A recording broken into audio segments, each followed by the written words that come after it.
기초로 돌아가자 12번째. 오늘은 성도의 헌금에 대해서, 헌금과 11조에 대해서 공부하도록 하겠습니다. 기초로 돌아가자. 기초라고 해서 초보가 아니라 정말로 중요한 어떤 중심, 신학이라고 그렇게 말할 수 있겠습니다. 그리스도인에게 정말로 중요한 것이죠. 이런 것들을 몰라서 정말 주님의 은혜로 구원을 받았다고 하는 사람들이 그렇게 교회를 떠나고 또 시험에 들고 그런 것들을 우리가 보게 되죠. 헌금에 대해서, 11조에 대해서. 주님께서 우리를 위해서 모든 것을 주셨는데 그 10의 1도 못 드렸습니다. 하나님께서 우리에게 우리 몸을 드리라고 하셨고 우리의 전부를 다 하나님께서 우리 모두 그분께서 우리에게 모든 것을 주셨는데 생명을 내어 주셨는데 그거를 이해 못하고 11조의 시험이 들고 그런 것은 참으로 아이러니한 일이 아닐 수가 없습니다. 자, 하나님 사역을 하는 데 있어서 실제적으로 필요한 것이 있다면 그것은 물질인 것이죠. 지역교회이기 때문에 눈에 보이는 교회이기 때문에 보이지 않는 몸된 교회라면 물질이 필요 없겠지만 보이는 지역교회는 물질이 필요하고 물질에 의해서 많은 일들을 하고 또 운영되어지는 것을 우리가 알 수 있습니다. 그리고 그 필요한 물질은 하늘에서 뚝 떨어지는 것이 아니라 우리가 기도만 하면 그냥 하나님께서 뭐 만나를 내리듯이 그렇게 주시는 것이 아니라 성도들을 통해서 하나님께서 그렇게 채워 주시는 것이기 때문에 구약에서도 그렇게 선지자들이 또 신약의 사도들이 이 헌금에 대해서 드리는 일에 대해서 가르쳤던 것을 보게 되는 것이죠. 사도 바울도 이 헌금에 대해서 그래서 거리낌 없이 그렇게 가르쳤던 것을 보게 되는 것입니다. 또 우리 주님께서도 연보암 앞에 앉으셔서 헌금을 그렇게 어떻게 넣는가에 관심을 가지시고 그렇게 지켜보셨던 것도 보게 되죠. 과부의 2렙돈. 그 양이 중요한 게 아니라 얼마만큼 하나님께 정말 헌신적으로 드리는가 그것들을 관심 있게 지켜보셨던 것을 보게 되는 것입니다. 그만큼 우리는 그렇기 때문에 이 헌금이라는 것이 우리가 헌신에 있어서 한 부분인데 그렇게 헌신을 이야기하지만 자기는 헌신했다고 말하지만 실질적으로 그 헌금에 대해서는 인색한 것을 보게 되죠. 그러면 그 사람은 헌신한 게 아닌 것이. 그래서 그 요한 웨슬리인가요? 그 누군가가 나는 성도들에게 말할 때 나는 그대들의 지갑을 회개하지 않는 한 그대들의 회심을 믿지 않겠소. 이렇게 말을 했다는 말이죠. 하나님 앞에 자기가 뭐 사랑한다고 말하고 하나님을 찬양한다고 고백한다고 말하고 하지만 아주 인색한 것이에요. 11조를 그 헌금에 대해서 아주 인색한 것이죠. 자녀들에게 헌금하라고 1,000원짜리 주고 용돈은 막 10만 원씩 주면서 외식을 하는 데 있어서 10만 원 쓰는 건 아까워하면서 11조 10만 원 하는 거나 이런 것들은 너무나 아까워하는 그것은 하나님을 모르는 것이죠. 하나님을 그렇게 존중하는 게 아닌 것입니다. 하나님께서 나에게 모든 것을 주셨지 않습니까? 그 물질을 하나님께서 주신 거 아닙니까? 건강을 누가 주셨습니까? 건강 없으면은 작은 바이러스 하나에도 우리가 아무 일도 못하는 것이에요. 코로나 걸리든 뭐 감기 몸살 걸리면 아무 일도 못하잖아요. 회사도 출근 못하고요. 지혜는 누가 줬습니까? 하나님께서 다 주신 것이죠. 하늘에서 주신 것이 아니면 우리는 아무것도 받은 것이 없느니라. 침례 요한의 고백은 우리의 고백이 돼야 되는 것이에요. 모든 것이 다 하나님의 은혜인 것이죠. 사도 바울이 내가 한 모든 것들은 다른 사람들보다 더 많이 수고한 것도 내가 아니요 하나님의 은혜요 하나님께서 다 나에게 허락해 주신 것이라고 말했던 것을 우리가 기억해야 되겠습니다. 성경에서 그리스도인들이 드리는 헌금에 대해서는 여러 가지로 표현하고 있는데 사도 바울은 빌립보 성도들에게 그 헌금을 가리켜서 향기로운 냄새요 받으실 만한 희생제요 하나님을 참으로 기쁘시게 하는 것이라고 빌립보서 4장 18절에서 말을 했던 것이죠. 향기로운 냄새요. 그러니까 구약에 그렇게 그 번제 제물로 하나님께 드렸을 때 그걸 받으셨던 그 제물처럼 그렇게 그 헌금을 그렇게 말씀하고 있는 것이죠. 또 고린도 성도들에게 헌금을 가리켜서 그들의 사랑의 진지함을 증명하는 것이라고. 하나님을 사랑한다고 말만 하는 것이 아니라 그 헌금을 드리는 것을 통해서 진짜로 하나님을 사랑하는지 증명해 보라 이것이죠. 마케도니아 그 데살로니가 성도들은 하나님 앞에 드리는 데 있어서 정말로 심한 궁핍 가운데서도 풍부한 연보를 드렸는데 고린도 교회 사람들은 있는 사람들이거든요. 그러니까 있는 사람들이 더 한다는 말이 이때부터 그랬던 것이죠. 있는 사람들이 더 인색하게 되는 거예요. 그러니까 인색하게 내지 말라고. 번성케 하신 것 가운데서 그렇게 자원해서 기쁨으로 내라고 그렇게까지 말을 하고 있었던 것입니다. 자, 이러한 표현들은 신약 성도의 그 헌금의 의미를 잘 표현하고 있는 그러한 내용이라고 하겠습니다. 우리 고린도 후서를 함께 보겠습니다. 고린도 후서 8장을 보시면 이제 헌금에 대해서 또 고린도서 16장과 함께 고린도 교회를 향해서 이런 내용들이 나오고 있는 것이 참 좀 씁쓸하죠. 있는 사람들인데 참 이렇게 인색한지 모르겠습니다.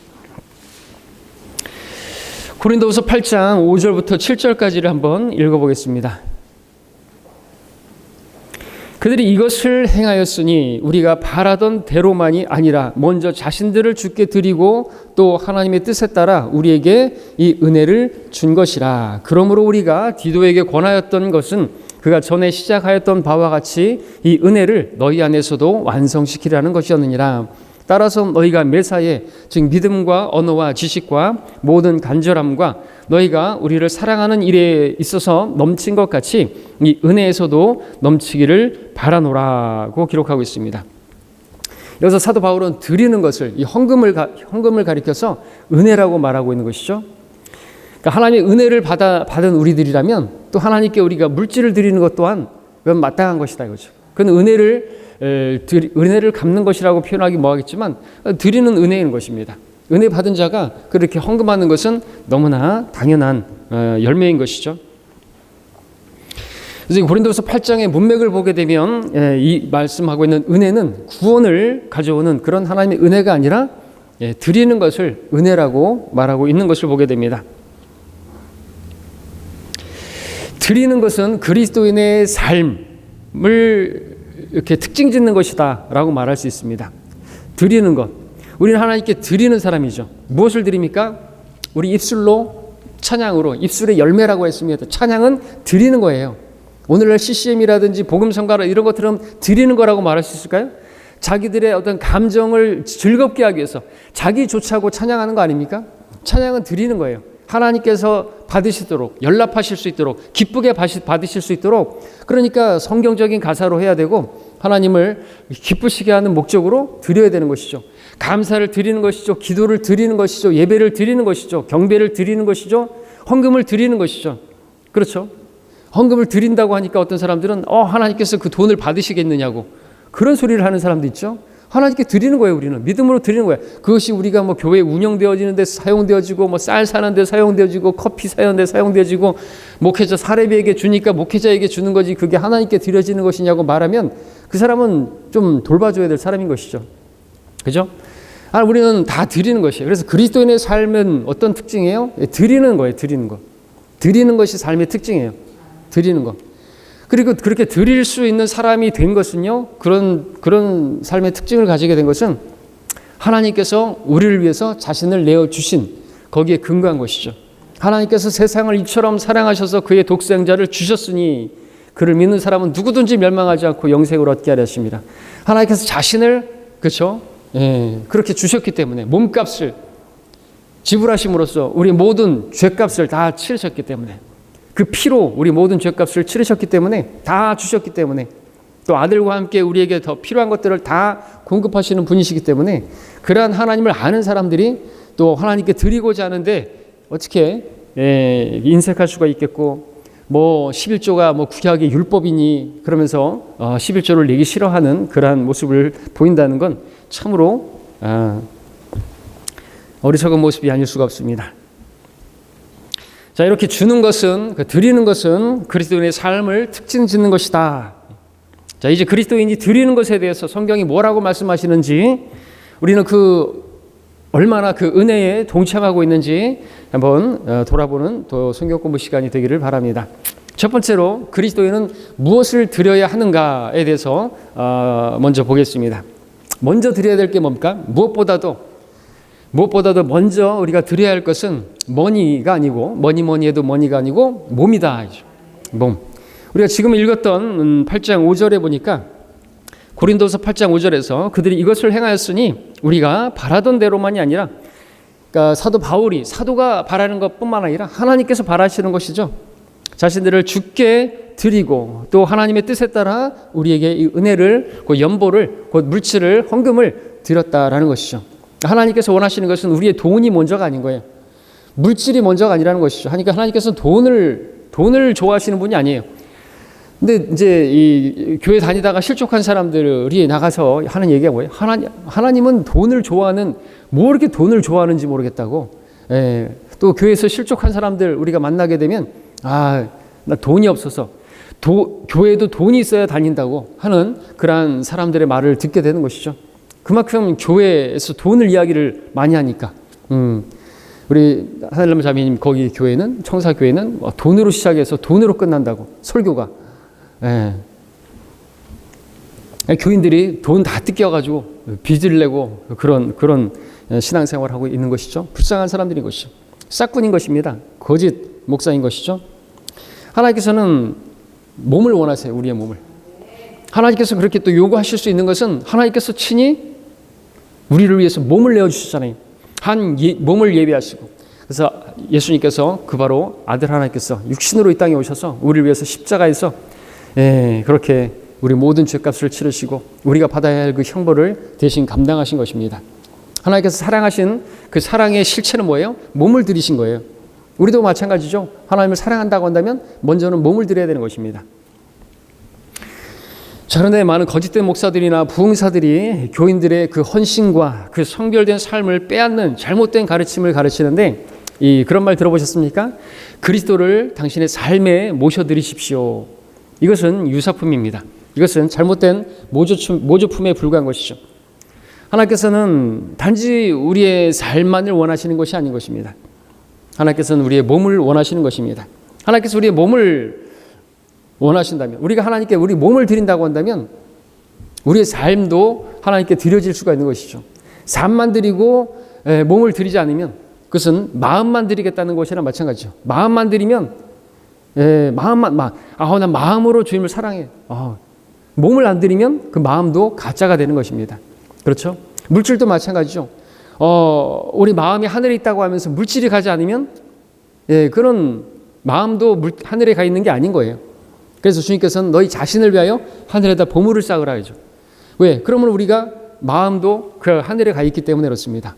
이 세상에 썩어질 것들이 우리의 마음을 두지 않을 수 있고, 이 세상에 사라져 없어져 버릴 그 헛된 그 재물에서 우리의 눈이 멀어질 수 있기 때문에 우리 자신을 위해서 하나님께서는 하늘에 보물을 쌓으라고 그렇게 말씀을 하신 것입니다. 그러니까 우리가 또 그것들은, 이 땅에 있는 것들은 잠시 우리가 이용하고 있고 사용하고 있을 뿐이지 가져갈 게 못 되잖아요.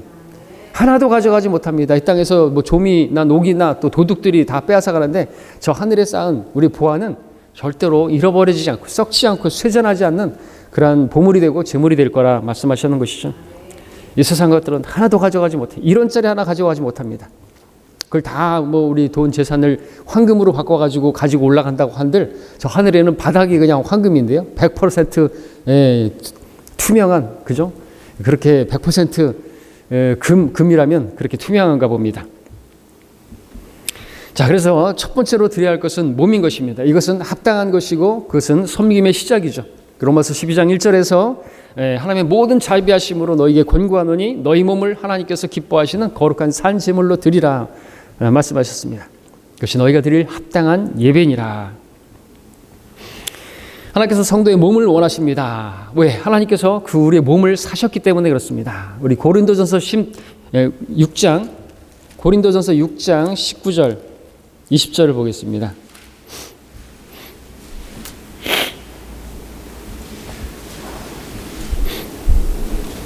19절 20절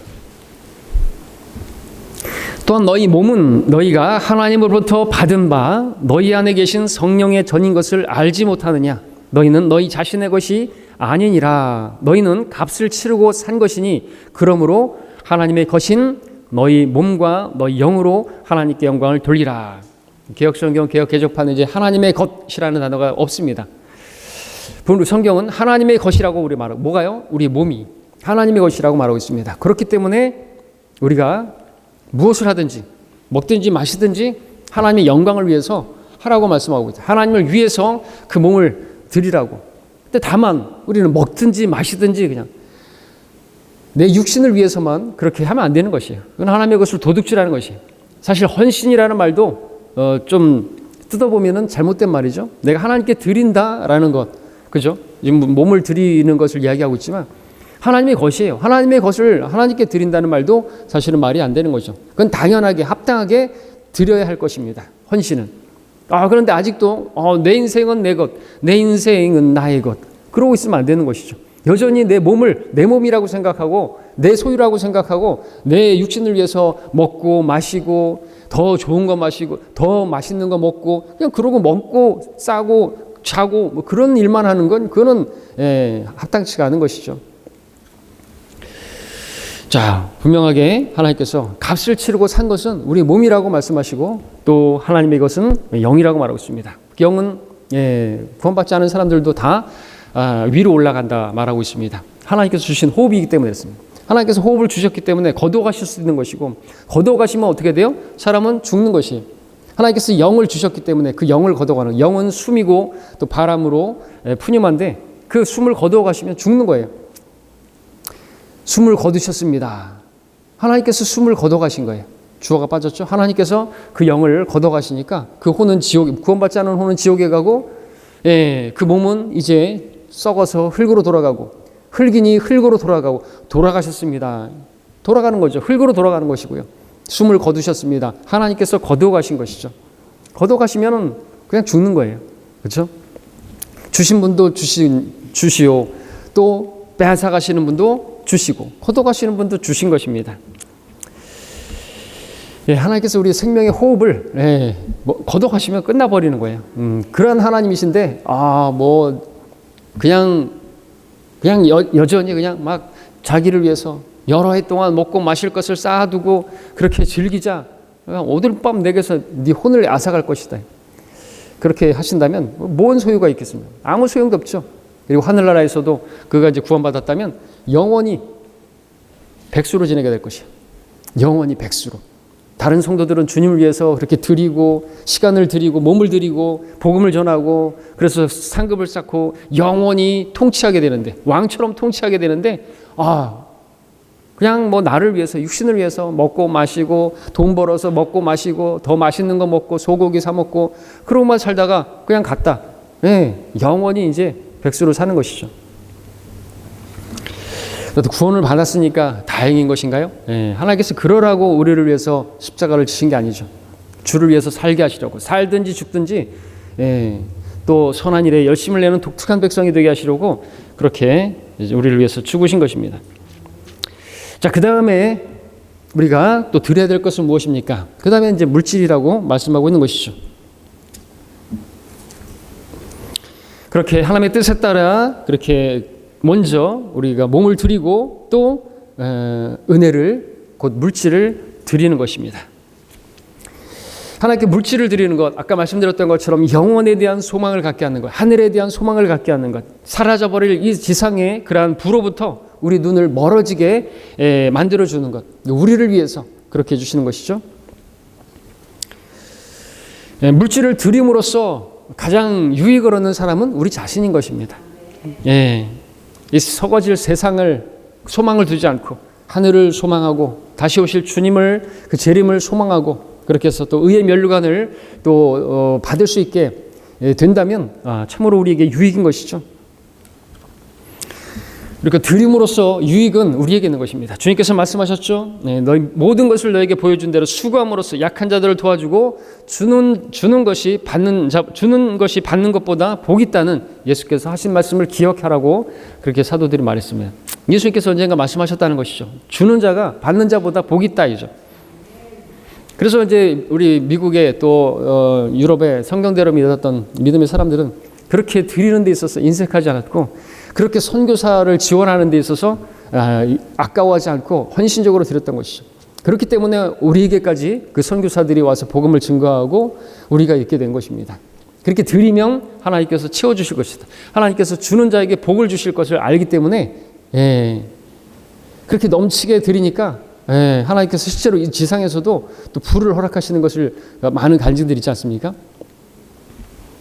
불을 위해서 뭐 채워주실 것을 바라고 뭐 그런 건 아니겠지만 그렇게 드렸더니 헌신적으로 드렸더니 또 그렇게 드리고 불을 주셨을 때 그들이 그 불 때문에 실족하지 않을 걸 안다면 하나님께서 그렇게 불을 주시겠죠. 자, 그다음에 두 번째로는 이제 우리가 이제 무엇을 했는지 이제 어떻게 드려야 하는가를 또 배우겠습니다. 자, 하나님께서 주신 복에 대해서 그리스도인은 이제 그 물질에 대해서 어떻게 드려야 하는가, 우리 고린도전서 16장을 이제 보겠습니다.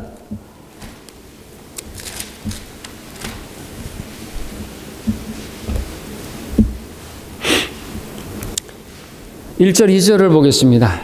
16장 1, 2절. 이제 성도들을 위한 모금에 관해서는 내가 갈라디아 교회들에게 명한 것 같이 너희도 그렇게 행하라. 매주 첫날에 너희 각자가 하나님께서 번성케 하신 대로 따로 저축하여 두어서 내가 갈 때에는 모금하는 일이 없게 하라. 기록하고 있습니다. 그래서 우리는 여기서 하나님께서 이렇게 질서 있게 또 품위 있게 하나님께 드리는 헌금에 있어서도 규칙을 정한 것을 보게 됩니다. 첫 번째로는 체계적으로 주님께 드려야 되는데 언제 드려야 되는 것인가? 주의 첫날이라고 말하고 있습니다. 주의 첫날. 그래서 우리가 주의 첫날에 하나님께서 번성케 하신 것 가운데서 준비한 대로 비율에 따라서 그렇게 하나님께 드리는 것이죠. 그리고 둘째는 번성케 하신 대로, 그리고 개별적으로 너희 각자가 따로 저축하여 두어서라고 말씀하고 있습니다. 이게 집안의 가장만 대표로 하는 것이 아니고 우리 자녀들도 부모님에게 용돈을 받았다든지 어떤 수입이 생겼다고 한다면 그 수입에서 10분의 1을 떼어놓는 그런 경건의 훈련을 해야 하고 부모들은 그것을 가르쳐야 되겠죠. 수입이 생겼다고 하면 먼저 하나님께 떼어놓는 것이, 안 떼어놓고 나중에 있다가 돈 다 써버리고 아이고 11조 없네, 그럼 이번에는 그냥 넘어가야지, 그걸 그렇게 하면 안 되는 것이죠. 습관이 돼야 되는 것입니다. 10의 1을 먼저 떼어놓고 또 주의 첫날을 떼어놓고 하나님께 이 주의 첫날에 경배를 드리고, 그것이 하나님을 첫째로 구하는 것이죠. 하나님의 나라와 의를 먼저 구하는 것이죠. 먹을 것과 입을 것과 나의 육신을 위해서 먼저 구하는 것이 아니라 하나님께서 그러한 사람을 기뻐하시는 것입니다. 그리고 균형 잡힌 비례에 따라 드려야 한다. 각자가 번성케 하신 대로라고 말했기 때문에 그렇습니다. 번성케 하신 것 가운데서 번성케 하신 대로, 그러니까 나에게 수입이 없다 그러면 11조를 못하는 것이죠. 비율에 따라 드리는 것입니다. 여러분, 구약에서도 오늘 우리 오후에 이제 설교에서 말씀드리겠지만 하나님께서 번성케 하신 대로 그 가운데서 재물을 드리는 데 있어서도 집에 소가 있다 그럼 소를 드리는 거예요. 집에 양이 있다 양을 드리는 것입니다. 양도 없고 소도 없다 그러면은 비둘기를 드리라 이거죠. 마리아도 비둘기를 드렸죠. 가난했기 때문에. 그러니까 그 비율에 따라 드리는 것이에요. 근데 소를 드릴 수 있는데 양을 드린다든지, 양을 드릴 수 있는데 비둘기를 드린다든지, 그건 하나님께서 다 보고 계시는 것이죠. 그래서 구약에서도 자원함에 따라 누가 재물을 드리려거든 그렇게 한번 말씀하시고 그렇게 그들에게 선택하고 그들에게 드릴 수 있는 자유의지를 주셨던 것입니다. 자원함으로 하라 이거죠. 근데 거기서 아주 인색하게 비둘기도 안 드리고 나중에는 뭐 곡식을 가루를 드린다든지 그러면은 하나님을 우롱하는 것이 되겠죠. 근데 하나님께서 그걸 그렇게까지 말씀하셨어요. 우리도 마찬가지죠. 우리가 뭐 딱 정해서 뭐 100만 원씩 내야 된다 이렇게 하지 않으셨단 말이죠. 번성케 하시는 대로 비율에 따라서, 그렇죠? 그것이 뭡니까? 그것이 11조죠. 최소한의 단위예요. 11조. 11조는 물론 신약 성경에는 나오지 않습니다. 바울의 직접적인 가르침은 없습니다. 그러나 우리가 이제 하나님께서 그것도 계획이 있으신 것이겠죠. 그리고 그것을 명령하신 적도 없어요. 아브라함에게 명령하셨나요? 야곱에게 명령하셨나요? 11조를 해야 된다고? 아니에요. 그들도 자원해서 했어요. 자기들이 하나님께서 번성케 하신 것 가운데서 하나님께서 번성케 해주시면은 내가 10의 1을 드리겠다고 11조를 하겠다고 그렇게 말했던 것이지, 이거 명령한 게 아니죠. 그러니까 11조는 율법이 아닌 거예요. 율법 이전에 아브라함이나 야곱이 11조를 드렸어요. 율법 하에서 하나님께서 최소한의 단위로다가 하나님께서 번성케 하신 것 가운데서, 그리고 그들은 율법 아래서 따지고 보면은 11조들이 있었어요. 하나님께서 번성케 하신 것들이 많이 있었단 말이죠. 그것들 가운데서 다 하면은 그들의 11조가 아니라 10의 3조가 되었던 것이죠. 율법 아래 있던 사람들도 10의 3조를 했다면 우리들에게는요. 율법 이전에도 11조가 있었고 율법 하에서도 11조가 있었는데 율법 이후의 은혜 아래에서는 이 은혜 위에 은혜 은혜를 받은 우리들에게 있어서 그 11조가 그게 한정돼서 되겠느냐는 거죠. 그 11조 갖고 얘기하는 거는 그런 참으로 유치한 얘기라는 것이죠. 10에 10을 드려도 그건 아깝지가 않은 것이. 그죠? 또 하나님께서는 우리 몸을 드리라고 하셨다면 우리가 가진 모든 것들은 다 하나님의 것인 것이. 그러나 우리가 다 드리면 우리 뭐 먹고 삽니까? 그러니까 하나님께서 그건 말씀하지 않으시고 번성케 하신 것 가운데서 마음껏 드리라 이거죠. 마음껏 드리는데 어떻게 해요? 넘치게 드리라 이거죠. 주의 일도 넘치게 하라고 말씀하시고 풍성하게 하라고. 그래서 마케도니아 교회는 어떻게 했습니까? 예, 심한 국피 가운데서도 그들의 능력에 따라 했고 능력 이상으로 했다고 그렇게 했던 것이 그들이 바로 신약 성도들의 모델이 아닙니까? 데살로니가 성도들은 3주 만에 교회가 세워졌는데 그 고린도 교회는 비할 수 없는 그런 기간에 세워졌는데도 그렇게 양육했는데도 불구하고 성장이 참 더뎠던 것을 보게 되는 것이죠. 은혜죠, 은혜. 은혜를 아는 사람들이 그 은혜에 따라 그렇게 또 드리게 되죠. 그러니까 율법 아래에 있는 사람들도 그렇게 11조 했다면 은혜 아래에 있는 사람들은 얼마나 더 해야 되냐. 우리 율법 아래 있지 않고 은혜 아래에 있으니 죄를 져도 된다는 말이냐? 이 말을 우리가 인용하면 우리가 율법 아래에 있지 않고 은혜 아래에 있으니 우리가 11조만 해서는 되겠느냐? 이런 말로도 우리가 받아들일 수가 있겠죠. 더 할 수 있으면 더 할 수 있을지 더 인색하게 하거나 뭐 있니 없니 이제는 11조 우리 율법으로 또 자유케 되고 율법이 어떤 의식법이나 제사법이나 이런 것에서 우리가 이제 자유케 되었다는 것이지 뭐 율법에서 도덕법도 이제는 다 폐지된 겁니까? 그럼 부모에게 공경하지 않아도 되겠네요. 그것도 율법이니까. 예? 우리가 이제 뭐 메기도 먹고 쏘가리도 먹고 뭐 다 소라도 먹고 할 수 있으니까 이제 자유케 되었으니까 11조로부터도 다 자유케 됐으니까 안 해도 된다. 자기가 좋은 것들은 다 취하고 먹을 수 있는 것들은 다 취하면서 드리는 것은 인색하다. 네. 그 사람은 이제 돌아봐야 되겠죠. 정말로 하나님의 은혜를 아는 자인가? 더 나아가서는 구원받은 사람인가? 예수님의 십자가를 아는 사람인가? 네. 생각해 볼 수가 있죠. 그런 의심은 그래서 너희 안에 그리스도가 그리스도께서 너희 안에 거하시지 않으면 너희는 버림받은 자들이라고 그렇게 또 고린도 교회를 향해서 쓰고 있는 것을 보게 되죠.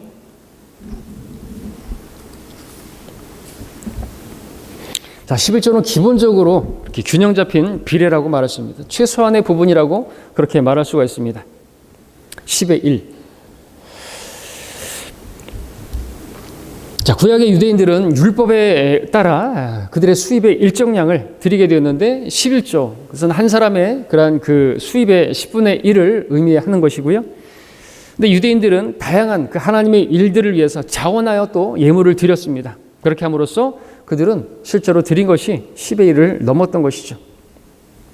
역대기하 31장 11절 12절만 읽으면 히스기야가 주의 전에 방들을 예비하라고 명하니 그들이 방들을 예비하여 예물들과 11조들과 신실하게 봉헌된 것들을 가져왔더라. 신명기 12장 5절 6절 7절에 따라 보게 되면 제물들과 그것도 서원물과 너의 자원하는 제물과 너의 소떼와 양떼의 첫 태생을 그것으로 가져오고 또 거기에 이제 들어올리는 제물과 또 그 앞에는 너희의 11조와 그 앞에는 너희의 희생제물과 그 앞에는 너희의 번제물과 다 따지고 나면 이거 엄청난 거예요. 10의 1이 넘는단 말이죠. 율법 아에서도 11이 넘는단 말이죠. 11조가. 자, 교회는 분명히 11조에 얽매여 있지 않습니다. 율법의 조항에 매여 있지 않습니다. 율법 아래 있지 않기 때문에. 그러나 구약의 이러한 원리는 하나님께서 우리와의 관계에 있어서 한 본을 보여주신 것이죠.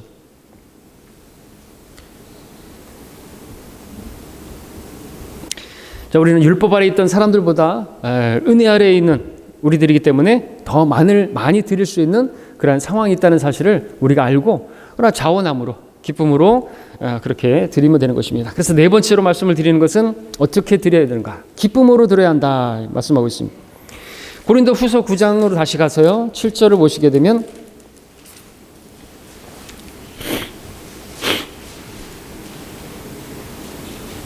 (9장 7절에) 각 사람은 미리 마음속에 정한 대로 할 것이요 인색함이나 억지로 하지는 말아야 하리니 이는 하나님께서는 기쁨으로 드리는 자를 사랑하심이니라 말씀하고 있습니다. 기쁨으로는 이제 또 자원함으로라고 말할 수 있겠죠. 아까 읽었던 우리 역대기야 말씀도 봤고 또 신명기 12장 5절에서도 보면 자원함으로 자원하는 제물과라고 말씀하고 있습니다. 자원하는 것이 11조에서도 우리 구약에서도 보면 제물을 드리는 데 있어서 자원함으로 그들이 꼭 속죄를 위해서만이 아니라 감사의 제사로 하나님께 드리는 데 있어서 그렇게 짐승을 드리는 데 있어서 소를 드리고 하는데 감사한다고 하면서 또 감사제에 보면요 그 소를 잡는데 반드시 그날 다 먹어야 돼요. 그것도 재밌는 것은 그날 어떻게 다 먹어요? 그러니까 그걸 나눠 먹으라 그러죠. 다른 가족들하고 다 먹어야 돼요. 남기면은 죽어요. 먹다가 죽더라도 다 먹어야 돼요. 근데 먹다가 죽으면 안 되니까 어떻게 돼요? 감사할 일이 있어서 근데 감사 하나님께 제물을 드린다. 그죠? 그러면 이제 다 이웃들하고도 같이 나눠 먹으라는 것이죠. 기쁨으로 드리는 것이겠죠, 당연히. 그러니까 기쁨으로 막 이웃들과 함께 모아서 같이 나눠 먹고 자원함으로 그렇게 우리가 드리는 것이죠. 우리가 마찬가지입니다. 11조도 그렇고 헌금도 그렇고 또 감사할 일이 있을 때 우리가 그렇게 하는 것이죠. 우리는 다른 교회들처럼 무슨 목록을 다 정해서 무슨 출산을 했을 때, 이사를 했을 때, 아이가 군대를 제대했을 때, 또 퇴원했을 때, 별의별 명목의 그런 봉투들이 다 있다 그러죠. 봉투가 아니라 거기에 목록을 다 정해서 이건 무슨 율법같이 이런 일이 있으면은 반드시 감사 헌금을 해야 된다. 그렇게 정하는 것은 참으로 유치한 것이 아닐 수가 없는 것이죠. 본인들이 알아서 하나님께 감사를 드릴 만한 일들이 있으면 또 기도 응답을 받았으면 하나님께 드릴 수 있는 것이지 그걸 교회가 정해가지고 봉투에다가 다 써서 또 누가 드렸는지 안 드렸는지 다 볼 수 있도록 그렇게 이름을 적고 어디는 또 그래프까지 해가지고 누가 더 많이 냈네 이런 것까지 이거는 참 교회가 썩어도 한참 썩은 것이 아니죠. 직분을 받는데 돈을 내야 되고 그는 참으로 가증한 것입니다. 자, 그 다음에 다섯 번째로 우리는 어떻게 드려야 하는 것인가? 그리스도께서 주셨던 것 같이 드려야 합니다. 어떻게 그리스도께서 주셨습니까? 자신이 가진 모든 것을 자신의 생명까지도 우리를 위해서 내어주셨죠. 고린도서 8장 아까 말씀드렸던 것처럼 마케도냐 성도들 한번 보십시오. 8장 1절부터 4절까지를 읽겠습니다. 일제하는 1절부터 4절까지 형제들아 우리는 마케도냐 교회들에게 주신 하나님의 은혜를 너희에게 알게 하노라. 큰 환난의 시련 가운데서도 그들의 기쁨이 넘치고 그들의 심한 궁핍에도 풍부한 연보를 넘치게 하였느니라. 내가 증가로니 그들은 자기들의 능력에 따라 하였고 또 능력 이상으로 자원하여 하였으며 우리가 은혜를 받을 것과 성도들을 섬기는 일에 동참할 것을 많은 애원으로 우리에게 간청하였느니라. 받아달라고 제발 우리도 그 은혜에 동참하게 해달라고 막 사도 바울에게 막 그 헌금을 돈을 안겨줬다는 것이죠. 억지로 막 안겨주는 거죠. 어려우니까 너희들은 하지 말라고 그랬는데도 아니라고 우리는 넘친다고 하나님의 은혜가 넘치기 때문에 하겠다고 그렇게 애원하면서 간청하면서 그렇게 받아달라고 그렇게 말했던 거죠. 다른 성도들을 다른 지역교회를 성도들을 섬기는 데서 선교비를 그렇게 드리는 것으로 큰 환난 가운데서도 기쁨이 넘쳤다. 심한 궁핍에도 풍부한 연보를 드렸다라고 말하는 것이죠.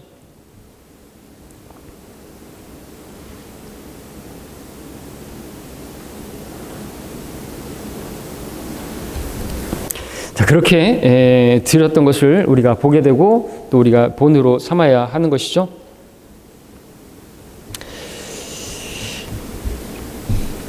자, 그 다음에 여섯 번째로는 우리가 어디에다가 드려야 하는 것인가? 어디입니까? 우리는 무슨 구색은 자선 낭비에다가 드리는 것도 아니고 우리는 연말에 불우이웃 돕기라든지 또는 ARS 이렇게 트르키에 지진이 난 곳에다가 보내고 또 무슨 그런 각종 기부단체나 무슨 봉사단체에다가 내는 게 아니고 우리가 속한 지역교회에다가 드리는 것이죠. 그렇죠? 세상 사람들이 세상의 단체가 지자체가 동사무소에서 그렇게 하는 것이에요. 가끔 저한테 전화 와서 자기 어려운데 좀 구제 좀 해달라고 도와달라고 그런 할 수가 없는 것이죠. 그렇죠? 그런 동사무소에 가서 알아보시고 또 그런 데 찾아보시면 도움이 된다고. 내가 줄 수 있는 것. 은과 금은 나에게 없거니와 예수 그리스도의 이름을 줄 수밖에 없고, 전 그들에게 복음을 전하는 것입니다. 이 복음을 한참 전하다 보면 전화를 끊어버려요. 복음 안 받아들이는데 그들에게 무엇을, 우리가 뭐 빵을 주고 뭐 돈을 주고 그런다고 해서 그들이 뭐 바뀌겠습니까? 언제까지 그렇게 구걸하겠습니까? 그들을 도와주는 것도 아닌 것입니다. 자, 신약성경에서 모든 연보는요, 교회 사역에 사용되어지는 것입니다. 고린도전서 16장 1, 2절, 3절에서는 분명히 말하고 있습니다. 고린도전서 16장 1, 2, 3절에서 보면 아까 읽었죠? 1절에서는 이제 성도들을 위한 모금에 관해서는 내가 갈라디아 교회들에게 명한 것 같이 너희도 그렇게 행하라 그랬습니다. 성도들을 위한 것이, 교회를 위한 것이란 말이죠. 지역교회가 어떻게 사용할 것인가 정한 범위 내에서 그렇게 사용하는 것입니다.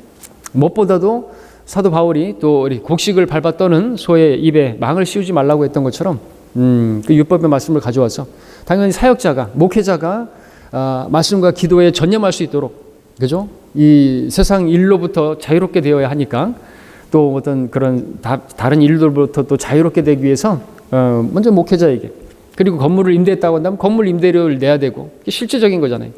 어떤 그런 상업시설도 다 손님들에게서 돈을 받아가지고 자기도 먹고 살지만 들어가는 돈이 있잖아요.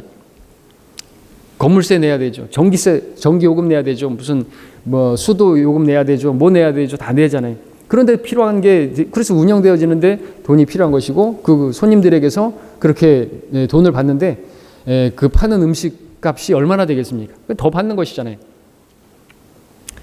그거하고 비교할 수는 없겠지만 하나님께서 이렇게 또 성도들을 통해서 그렇게 교회가 운영되어지는데, 그래서 우리가 이제 헌금 기도하실 때 그렇게 이제 그렇게 기도하지 말라고 그랬죠. 이 물질이 하나님의 사역에 복음 전하는데 온전히 드려지게 해주시고, 복음 사역에만 온전히 드려지고, 이렇게 표현하지 말라 그랬죠.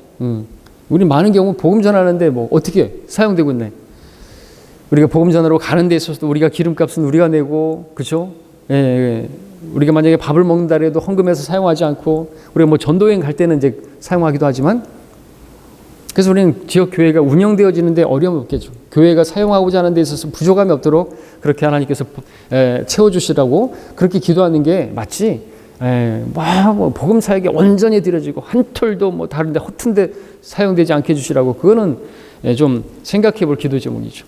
그렇게 기도하면 대단히 그 자신이 되게 영적이고 복음 전하는데 대단히 또 헌신적인 사람처럼 보이려고 하는지 모르겠지만, 그런 사람이 교회에 있다가 없어졌잖아요. 자, 그런 것들을 우리가 잘 생각해 봐야 할 필요가 있습니다. 현실적인 기도를 해야 되겠죠. 너무 허황된 기도를 하면 안 되겠죠. 온 세상을 사랑하게 하게 해주시고, 자기 옆에 있는 사람도 사랑하지 못하면서, 그죠? 애매하게 추상적인 기도를 하면 되는 거예요. 구체적으로 기도해야죠. 최상의 환경 주시고 감사하기도 하고, 좋은 날씨를 주시고 감사하고, 건강 주셔서 감사하고, 감사로 시작해서 또 감사로 끝나는, 그렇습니다. 고린도서 9장을 보겠습니다. 고린도서 9장을 보시면은